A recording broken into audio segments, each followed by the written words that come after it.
빌립보서 4장 10절부터 20절까지 말씀입니다.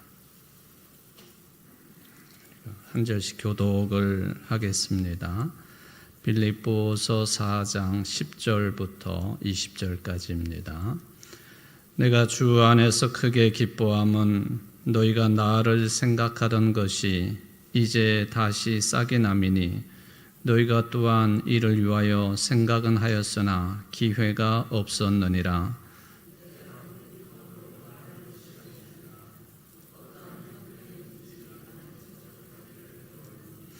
나는 비천에 처할 줄도 알고 풍부에 처할 줄도 알아.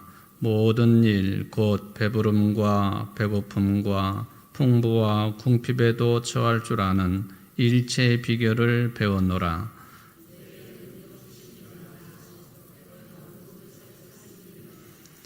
그러나 너희가 내 괴로움에 함께 참여하였으니 잘하였도다.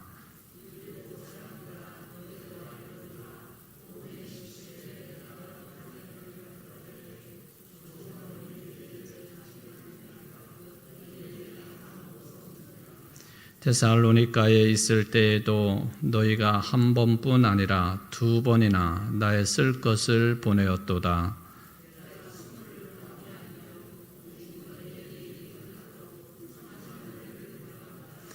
내게는 모든 것이 있고 또 풍부한지라. 에바브로디도 편에 너희가 준 것을 받음으로 내가 풍족하니 이는 받으실 만한 향기로운 제물이요 하나님을 기쁘시게 한 것이라.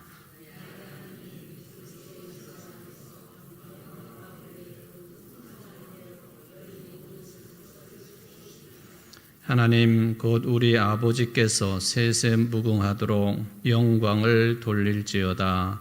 아멘.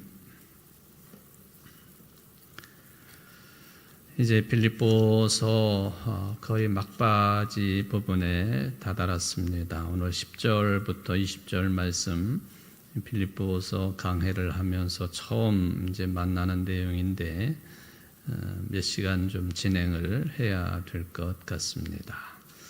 여러분, 사도 바울이 이 빌립보서를 기록한 이유가 다양하게 이제 확인이 될 수가 있겠죠. 여러 그 동기 중에, 즉 빌립보서를 기록한 동기 중에는 바울을 이 빌립보 교회가 특히 아주 구체적으로 재정적으로 도움을 많이 주었다. 그거에 대해서 상당한 감사한 심정을 가지고 하나님께 영광을 돌리면서 또 이렇게 구체적으로 도움을 준 빌립보 교회 교인들에게 감사의 말을 전하기 위해서도 빌립보서를 기록했다. 그렇게 이제 해석을 해볼 수 있습니다. 꼭 그것만은 아니지만은 오늘 이제 10절부터 내용을 보면은 빌립보서를 굳이 이렇게 편지를 써서 기록으로 남기고 교인들에게 전해주게 된 이유 중에 하나, 재정적인 도움을 상당히 받은 것에 대한 감사의 표현이었다라는 것이죠. 특히 이 빌립보 교회는요, 감옥에 있는 이 바울에게 또 한 사람, 에바브로디도라고 하는 사람이 오늘 기록으로 남아 있는데, 이 에바브로디도를 통해서도 또 재정적인 지원을 한 것으로 확인을 해 볼 수가 있겠습니다. 18절에 보니까 에바브로디도 편에 너희가 준 것을 받았으므로 내가 풍족하니. 그리고는 뒤에 보면은 이는 받으실 만한 향기로운 제물이요 하나님을 기쁘시게 한 것이라. 여러분, 여기에 아주 특별한 내용이 담겨 있습니다.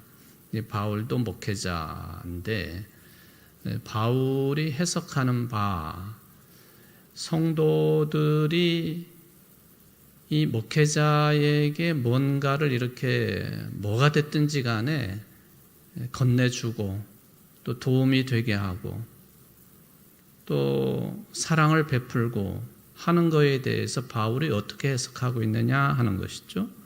이는 받으실 만한 향기로운 제물이요.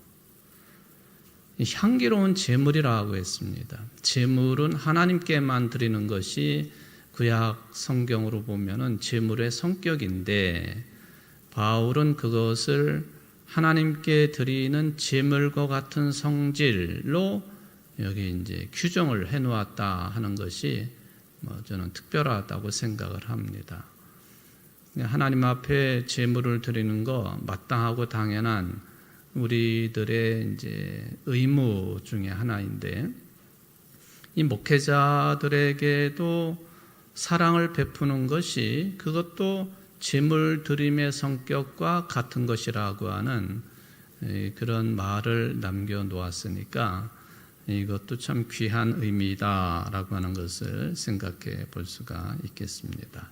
물론 제물을 받는 대상이 확연하게 창조주이시냐 피조물이냐 하는 구별이 확연하게 나 있음에도 불구하고 그 성질을 제물로, 또 향기로운 제물로 표현해 왔다 하는 것이죠. 오늘 이제 그 첫째 시간에 이런 부분들에 연결이 된 여러 가지 내용들을 언급을 해 보겠습니다만은, 2000년 전부터 실은 목회자들은 교회 교인들의 사랑으로만 생활하도록 되어 있습니다. 그렇죠? 우리 교회도 그 어떤 영적인 전통에 계속 이어져 가고 있는 교회이죠. 근데 앞으로 세상은 어떨런지 모르겠어요. 이미 여러 군데에서 그것이 아니다 하는 흔적들을 찾아낼 수가 있기 때문에 그게 걱정일 수도 있고, 또 한편으로 보면은 교회가 교회들에게, 또 넉넉한 교회들이 연약한 교회들에게 사랑을 베풀고 서로 도와주고 협력하는 것, 이것이 소위 말하면은 교회, 주님의 몸된 교회들이 가지고 있는 본질 중에 하나다. 이것을 잃게 되니까 현대교회가 2000년의 교회 전통, 아주 중요하게 면면이 흘러내리고 있는 이 교역자의 생활에 관한 그런 내용들이 많이 흩어져 있다, 흔들리고 있다 하는 것을 생각을 해볼 수가 있겠습니다. 자, 에바브로디로를 통해서 감옥에 있는 사도 바울에게 향기로운 제물과 같은 성격의 도움을 주었다. 그것도 재정적인 도움이다. 이 경우뿐만 아니라 빌립보 교회는 여러 차례에 걸쳐서 바울을 도와준 흔적을 찾아낼 수가 있겠습니다. 여러분, 성경에 보면은 사도 바울은 선교 활동을 하는데, 또 전도 활동을 하는데 어떤 형식의 선교 활동을 했나요? 조금 어려운 질문인가요? 전적으로 교회들이나 교인들의 도움을 받아가지고 전도 활동을 했습니까? 아니면은 스스로 자금을 마련해가지고 전도 활동을 했나요? 1번, 2번. 그래서 그렇게 전도 활동을 하는 선교사들을 뭐라고 부르죠? 자비량 선교사라. 자비량 선교사. 스스로 어떤 수익을 창출을 하고, 그러려면은 직업을 가지고 있어야 되잖아요. 스스로 어떤 선교에 필요한 자금들을 창출을 하고, 그것을 자기 자신만을 위해서 또는 가정을 위해서만 사용하지 아니하고 복음을 전하는 일에 그 모아진 자금들을 사용하는 그런 선교 활동가들을 부를 때에 아주 전통적인 표현이죠. 자비량 선교사라, 그렇게 부릅니다. 여러분, 이쪽 우리 그 차가 들어오는 주차장 쪽에 세워져 있는 100주년 기념비 옆에 로간 부인 기념비가 있죠. 로간 부인. 이 로간 부인은 우리 교회를 중심으로 해서 12년 동안을 이제 선교사로 활동을 합니다. 미국에서 건너와서 처음에는 목포 쪽에 있다가 청주로 와가지고 선교 활동을 하는데, 이 로간 부인이 선교 활동의 형태로 보면은 우리나라에 수많은 선교사들이 오셨지 않습니까? 그 수많은 선교사들 중에 최초의 자비량 선교사입니다. 이 로간 부인이란 분이요. 뭐 아시는 분은 아셨겠지만은 우리가 좀 상식적으로 알아둘 필요가 있겠죠. 그러니까 미국에 생활할 때 꽤 유복한 그런 생활을 했다고 보여집니다. 남편들이 죽고 그러니까 젊은 학생들과 함께 성경 공부도 하고 또 그런 리더십을 발휘를 했던 여성 지도자였는데, 선교사로 한국 땅에 건너올 때에 자비량 선교사 역할을 감당했다. 그게 우리나라 최초의 자비량 선교사다, 그런 이야기입니다. 그분이 뭐 복음을 전하는 것뿐만 아니라 특히 여성들의 의식 함양을 위해서 또 의식을 깨우쳐 주기 위해서 조선 말기에 아주 봉건적인 사회 속에서 여성들의 역할은 매우 제한적이고 이름도 없이 살 수밖에 없는 그런 여성들을 깨우쳐주고, 그리고 글을 가르치고, 한글이죠. 언문을 가르치고 성경 공부를 시키고 근대 의식을 구취하는 데에 이 로간 부인이 상당한 역할을 합니다. 그게 이제 우리 교회를 중심으로 한 거죠. 물론 시골 지역도 많이 방문을 했었고, 그래서 이분이 생활하는 공간에 한국 여성들이 뭐 적게는 몇 명 단위로부터 많게는 40-50명 단위로 그분 집이나 또는 공간에 모여서 성경 공부하고 한글 공부하고 또 이제 근대 문명을 접촉하는데 큰 역할을 하신 분입니다. 우리 청주를 무슨 도시라고 그러죠, 여러분? 교육도시라고 그러잖아요. 근데 청주가 교육도시라고 하는 그런 별칭을 갖게 된 그 근거지는 바로 청주 제일교회입니다.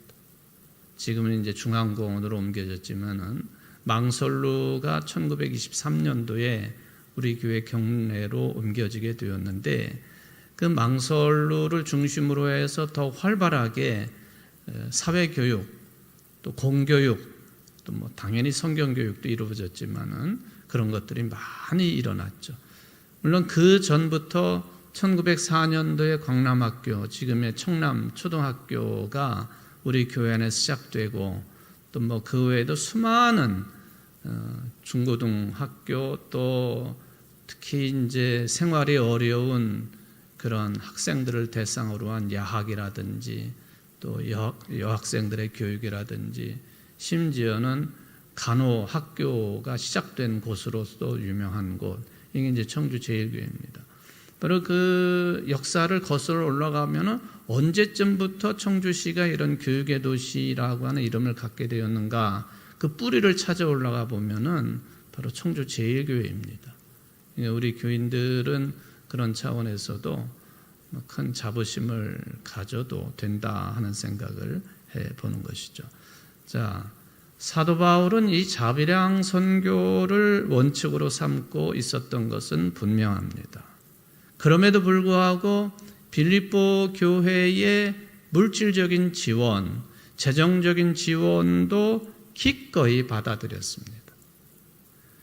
기꺼이 받아들였다고 하는 표현은 그분이 돈을 무척 좋아했기 때문에 그런 것은 결코 아닙니다. 2000년 전 일이지만 사도 바울은 자비량 선교 활동도 했지만 특히 이제 빌립보 교회가 지원하는 재정을 기꺼이 받아들이고 그걸 다 어디다 썼겠어요? 먹는 데도 물론 사용했겠고, 또 필요하면은 또 옷도 사 입을 수도 있겠고, 또 필요하면은 여행 경비에도 사용할 수 있겠지만은 그게 다 사도 바울 존재 자체가 복음 전도를 위한 자리매김이기 때문에 다 복음 전도에 사용된 것이다. 그러니까 빌립보 교회의 재정적인 지원에 대해서도 기꺼운 마음으로 받아들였다라고 볼 수 있습니다. 그 사도 바울의 그 원래 고향이 길리기아 지방의 다소로 되어 있습니다. 다소, 타르수스라고 불리우는 것이죠. 다소. 그런데 이 다소 지방은 옛날부터 무엇으로 유명했느냐 하면은 특히 그 염소 가죽을 가지고 그것을 무두장이들이 무두질을 해가지고 제품으로 만들어내는 것으로 유명한 곳이었습니다.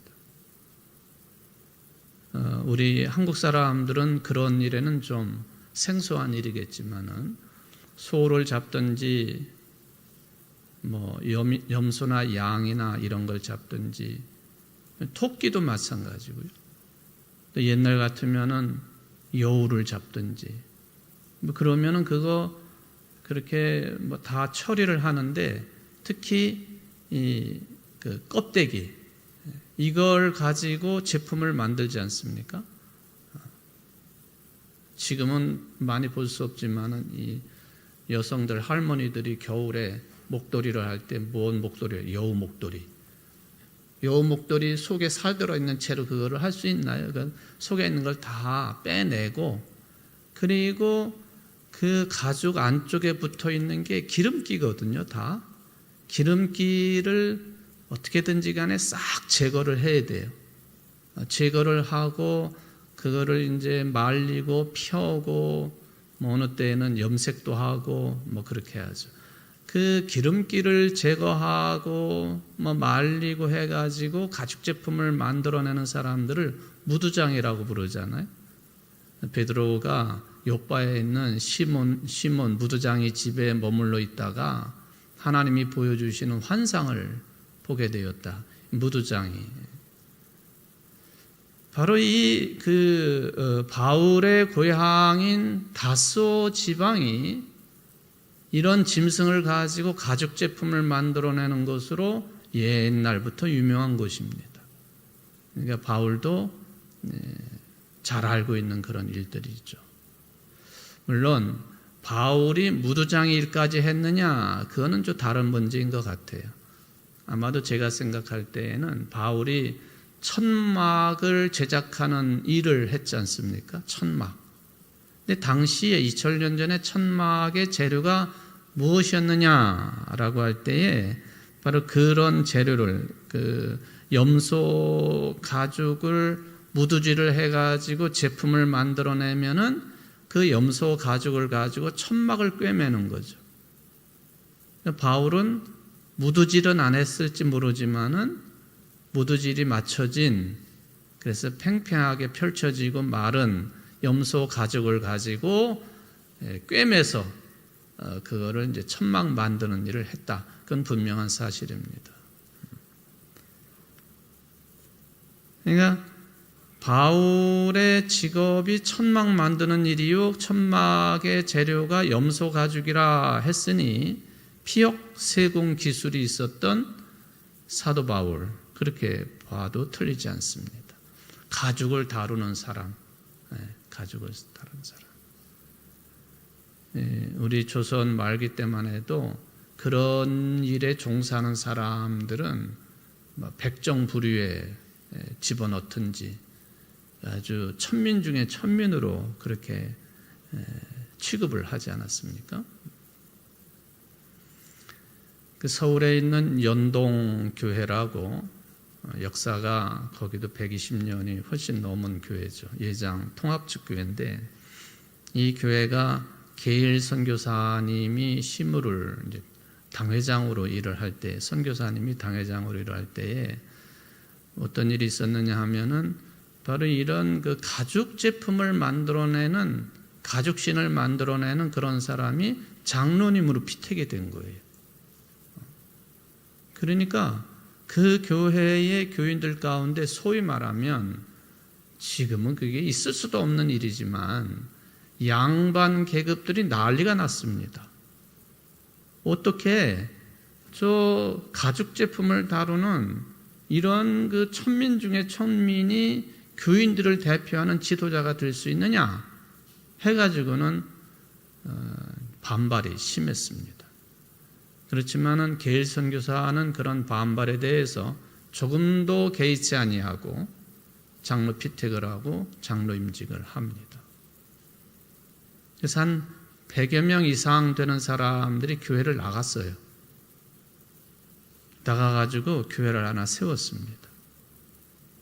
그렇게 세워진 교회가 지금 강남 대치동에 있는 묘동교회라고 하는 교회예요. 묘동.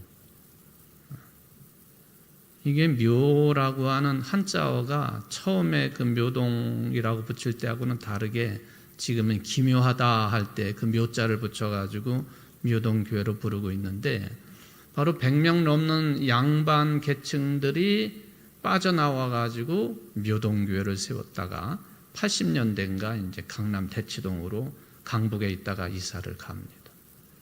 그때에 함께 빠져나온 인물 중에 어떤 분이 계시냐 하면은 우리 교회의 5대 담임 목사이신 함태영 목사님의 아버지. 그분은 양반이라서 같이 빠져나갔어요. 근데 함태영 목사님은 그런 거에 대해서 굉장히 못마땅하게 생각하고 교회가 그러면 안 된다. 그런 주장을 펴시고 그래서 지금 함태영 목사님은 우리 교회 5대 담임 목사님이실 뿐만 아니라 서울 연동교회에 그분에 대한 자료가 굉장히 많이 남아 있습니다. 거기서도 목회를 한 것으로 기록으로 남아 있기 때문에 그런 것이죠. 어쨌든 이 바울은 피역 제품을 다루는 그런 것을 통해서 천막을 만드는 일을 한 거기서 난 수익을 가지고 자비량 선교를 하신 분이에요.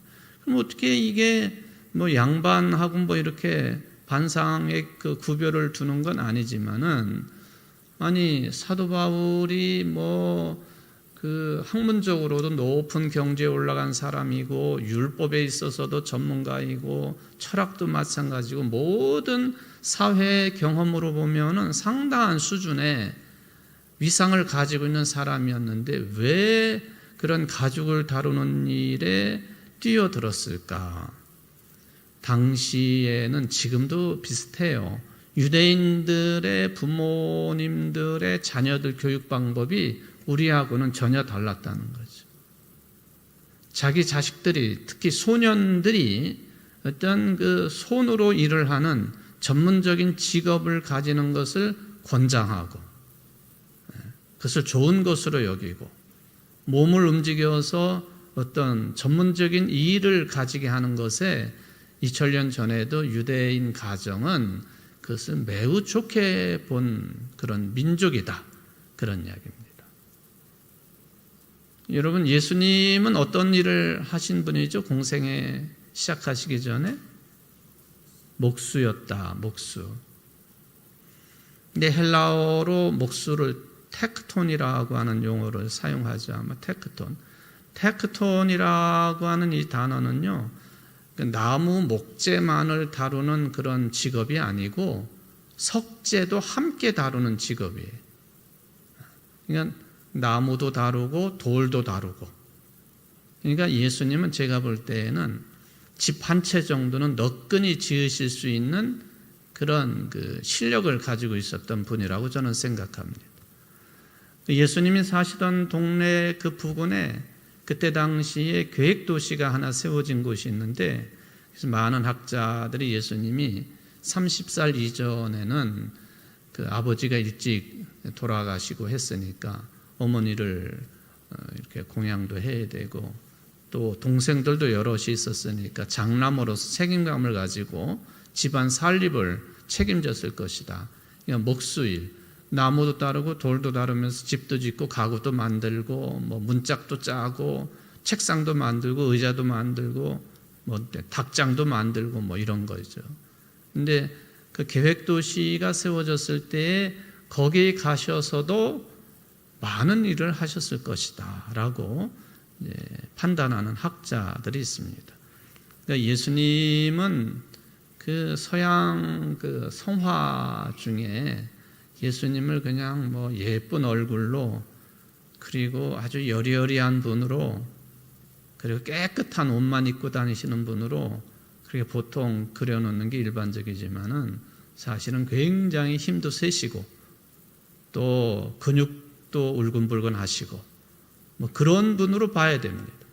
40일 동안 금식 기도를 하셨기 때문에 그런 것들이 다 소실되셨겠지만은 어쨌든 예수님의 직업도, 유대인들의 자녀들, 특히 아들들을 직업교육시키는 데 있어서 부끄럽게 생각하거나 무슨 도둑질을 한다든지 이런 게 아니고 일반 삶을 이루어가는데 필요한 직업이면은 누구나가 다 전문적인 기술을 갖게 했다. 사도 바울도 특히 염소 가죽을 많이 다루고 있었던 다소 지방 출신으로서 그게 아주 몸에 밴 사람, 어려서부터 그 일에 손에 익은 사람.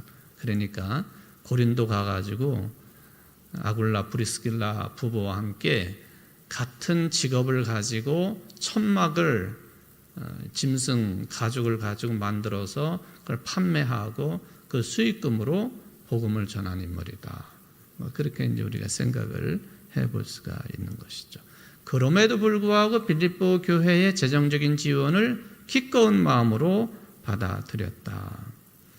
사실 재판 중인데 언제 이것이 결론이 맺어질는지 모르는 상태에서 바울은 빌립보서를 통해서 이제 지금 10절부터 20절까지는 거의 끝부분이지 않습니까? 말미에 여러 번에 걸쳐서 빌립보 교회의 재정적인 후원 도움에 대해 감사의 말을 전하게 되었다 하는 것이죠. 자, 이게 바울과 빌립보 교회와의 관계인데, 근데 초대교회 때부터 교회가 공적인 기관으로 자리매김을 하면서 교회 존재의 특징 중에 하나가 뭐가 있겠느냐? 교회는 처음부터 교인들끼리도 마찬가지지만은 교회들끼리 상부상조하는 전통이 있었다 하는 것이죠. 교회끼리 상부상조하는 것. 이 빌립보 교회만이 아니라 예루살렘 교회 다음에 그 다음에 이방 지역에 최초로 세워진 교회가 수리아의 안디옥 교회이죠. 수리아라고 지명을 붙이는 이유가 수리아의 안디옥도 있지만 저 위쪽으로 올라가면 비시디아의 안디옥도 있기 때문에 수리아의 안디옥, 비시디아의 안디옥 그렇게 따로따로 부릅니다. 수리아의 안디옥, 지금은 이제 튀르키예 국가에 소속되어 있는 땅입니다. 물론 이제 시리아하고 가깝기는 합니다. 수리아, 시리아가 같은 말이니까 이 수리아의 안디옥 교회도 예루살렘 교회, 특히 교인들이 그때 당시에 가뭄 때문에 먹고 사는 일에 어려움을 겪었을 때에 바울을 통해서 도움을 줍니다. 그러니까 교회들끼리 상부상조하는 것은 오랜 교회의 신앙 전통이었다. 그렇게 볼 수가 있겠습니다.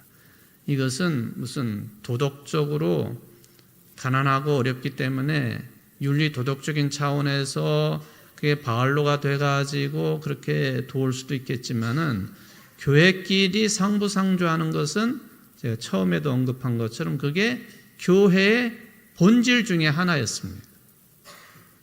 교회의 존재 이유가 뭐냐라고 할 때 교회끼리 상부상조하기 위해서 또는 좀 더 그것을 좁히면은 교인들끼리 상부상조하기 위해서 교회는 존재한다는 거예요.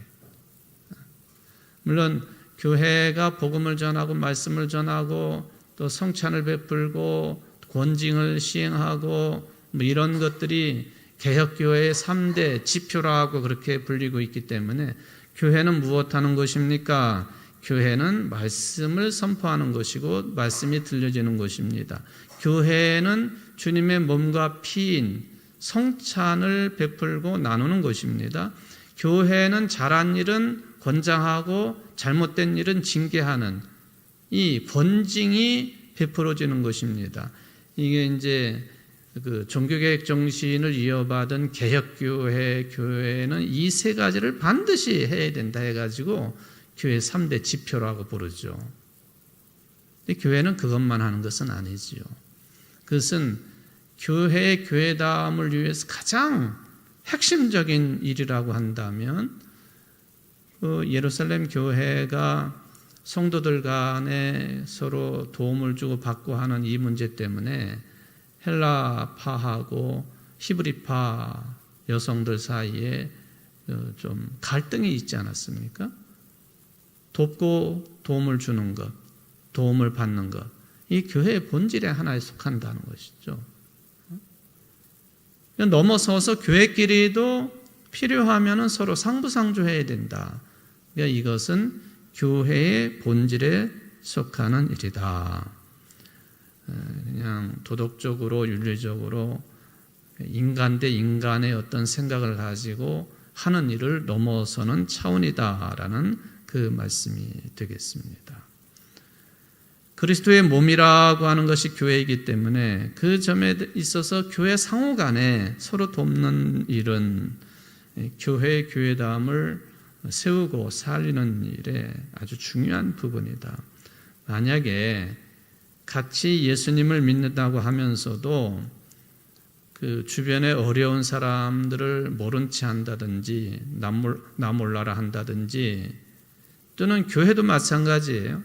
교회의 어려움을 겪고 있는 교회들을 남의 일로 판단하고 모른 채 한다든지 또 심지어는 교회의 어려움을 이용을 해가지고 그건 악용이죠. 교회나 교인들의 어려움을 악용해가지고 그걸 내 이익을 취하는데 그걸 악용을 한다면 교회가 교인들이 그리스도의 몸이기를 포기한 것이다. 그것이죠. 그래서 이 빌립보 교회가 사도 바울 개인을 도운 것 같지만은 이 땅 위에 하나님의 나라 건설을 복음을 통해서 세우는 일을 돕는 것이기 때문에 하나님의 나라를 세우는 일에 빌립보 교회가 큰 재정적인 감당을 했다. 그런 해석을 해볼 수가 있습니다. 인도 그 힌두교를 얘기하자면은 힌두교는 계급 사회잖아요. 제일 꼭대기가 브라만 계급이에요. 브라민. 요거는 이제 성직자 개념이죠. 사제 계급. 근데 요즘은 이 브라만 계급에 속한 사람들이 식당 주방에 들어가서 일을 하고 길거리 청소를 하고 또 3대 직종이라고 할 수 있는 사람들이 하기 싫어하는 그런 일, 그런 직종에 들어가 가지고 돈을 버는 경우가 굉장히 많습니다. 물론 이제 힌두교 이야기지만은 제가 왜 힌두교 이야기를 꺼내느냐 하면은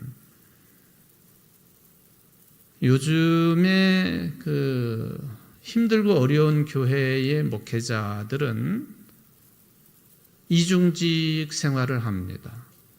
이중직 생활. 물론 이제 목회일 자체를 직업으로 여긴다고 하는 차원에 있어서는 참 어색한 내용이에요. 목회는 직업은 아닙니다. 그렇죠? 여러분들 목회자를 직업으로 생각하시나요? 그렇게 생각하고 싶으세요? 목회자를 채용해가지고 무슨 채용당한 사람으로 여기기 때문에 어떤 분들은 목회자가 받는 그 교회의 사랑과 정성을 월급이라고 표현하는 사람들이 있어요. 월급. 결코 월급 개념이 아닙니다. 사례비라고 그러죠. 사례비. 주면 주는 대로, 못 주면 못 주는 대로 생활하는 게 옛날부터 교회 목회자들의 삶의 스타일이거든요. 물론 옛날에는 너무 다 너나 나나 다 가난한 시절이었으니까 요즘에는 정해진 대로 사례를 하지요. 교회의 지출 요인 가운데 목회자 사례는 가장 먼저 해결을 해야 되는 그런 내용 중에 하나입니다. 근데 요즘에 우리 교회도 물론 재정적으로 넉넉한 교회가 아니기 때문에 항상 어려움을 겪기도 하지만 주변을 둘러보면요, 우리나라에 수많은 교회들이 있지 않습니까? 수많은 교회들의 많게는 50%, 또 교단별로 다를 수도 있겠지만은 60%까지 올라가는 교단도 있고요. 근데 평균적으로 보면은 50% 가까이가 미자립교회입니다. 미자립. 교인들이 정성스럽게 헌금을 하시기는 하지만은 그 헌금을 가지고 한 분 계시는 목회자 생활도 책임을 지지 못하는 그런 교회들을 칭할 때 흔히 미자립교회라 그렇게 부르죠. 이 미자가 붙는 또 하나의 단어가 있는데 미조직교회, 미자립교회, 그건 다른 개념이에요. 미조직교회는 어떤 교회를 보고 미조직교회라고 그럴까요? 미조직교회, 장로님이 계시지 않는 교회. 그러니까 장로님이 계시지 않기 때문에 그 어떤 회의 구성체가 생길 수가 없어요. 당회가 없는 교회. 그럴 경우에는 미조직교회라고 그래요. 미조직교회이지만은 미자립교회가 아닐 경우도 많습니다. 그렇죠? 근데 미자립교회인 경우는 미자립교회이면서 조직교회다. 그건 어색한 일이에요. 장로님이 계시면서 그 교회가 자립을 이루지 못한다. 그거는 보는 시각이 다른 거예요. 그것은 조직교회 얘기가 나왔으니까 우리 청주제일교회 역사를 다시 한번 또 되짚어 봅니다. 우리 청주제일교회는 충북의 최초의 교회는 아니죠. 맞죠? 우리 충북 최초의 개신교회는 어떤 교회죠? 신대교회. 1900년도에 생긴 교회라. 어느 자료에 보면 1901년이라고도 그러긴 하는데 제가 볼 땐 1900년이 맞는 것 같아요. 우리보다 4년 앞서서 그 서울을 경기 지역을 왔다 갔다 하면서 장사를 하시던 분들이 저기 경기도 죽산 쪽에 있는 둔복리교회라고 하는 곳에서 부흥회 때 참석을 하고는 은혜를 받고 그분들이 신대에 와가지고는 초가지 주막에다가 그 십자가를 깃발을 꽂아놓고 시작한 교회가 신대교회입니다. 신대교회. 그런데 우리 교회는 공식적으로 말하면은 충북 최초의 조직교회, 조직교회. 당회가 처음으로 구성된 교회. 그게 몇 년인가요? 1909년도. 1904년도에 시작해가지고 1909년도에 장로님이 있으셔서 목사와 함께 당회를 구성한 최초의 조직교회다. 이제 그런 이야기가 되겠습니다. 이 목회자의 이중직 이야기를 하다가 교역사까지 언급을 했는데요. 우리 형제 교단인 대한예수교장로의 통합측이라 하면은 가까이 탑동에 있는 동산교회, 복대교회, 청북교회, 상당교회 이런 교회들이 다 통합측 교회들이죠. 2년 전인 107회 총회에서 목회자들의 이중직을 총회에서 허락을 했습니다. 그만큼 심각하다는 얘기예요. 목회자의 삶이. 물론 이제 무조건 그냥 이중직을 허락해 놓은 게 아니고 노회의 허락을 받아가지고 무슨 일을 하는지 또 어느 만큼 일을 하는지 이런 것들을 허락받고 이중직을 수행하도록 되어 있습니다. 우리 교단은 아직도 이중직은 철저하게 금하고 있습니다.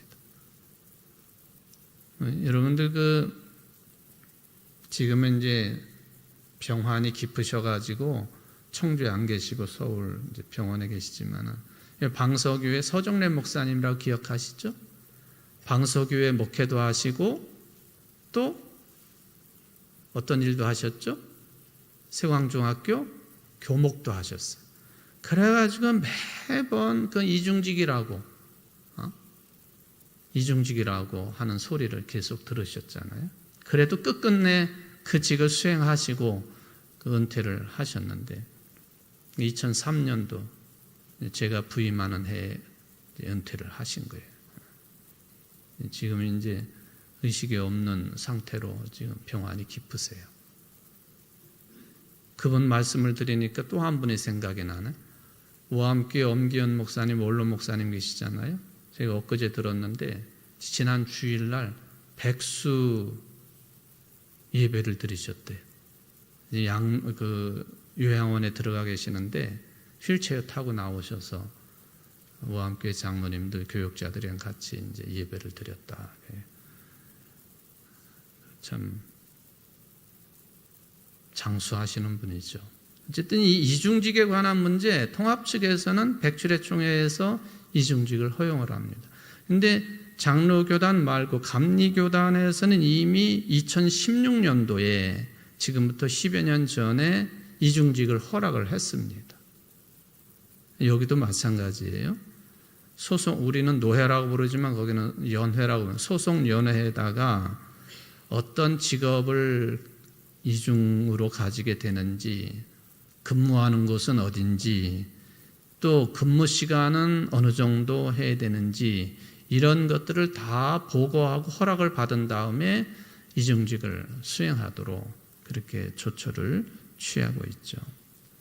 통합 측 기준을 보니까요.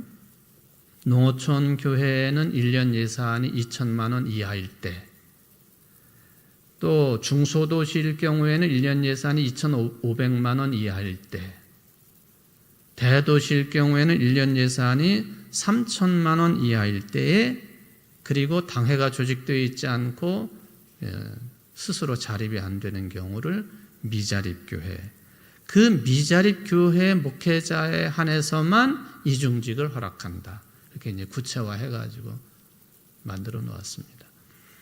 이게 오랜 시간 동안 논란이 된 거예요. 수십 년 논란이 된 겁니다. 우리 교단은 아직도 그 부분에 대해서는 딱 이제 문을 닫고 있죠.